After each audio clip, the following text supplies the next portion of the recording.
কিন্তু সেই সময়ত মাটিৰ অলপ সমস্যা আছিলে গাঁৱৰ মাটি নাছিলে আৰু মাটি নোহোৱাৰ বাবে আমি চাব চেণ্টাৰ বনাব পৰা নাছিলোঁ কিন্তু আজি মই আমাৰ যি ভান্তে আমাৰ নাহাকৰি নামফাকে গাঁৱৰ ভান্তে মন্দিৰৰে মাটি এডোখৰ দান কৰিলে আৰু সেই মন্দিৰ দান কৰা মাটি ধুনীয়াকৈ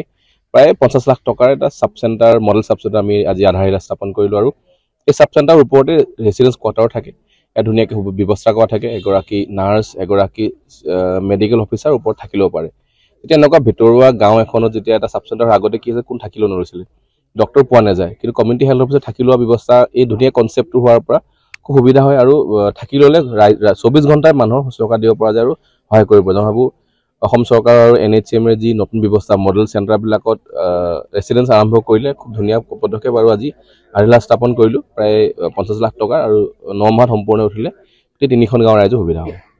যিকোনো খবৰৰ বাবে যোগাযোগ কৰক 7099017330 লগতে 7099017110 নম্বৰত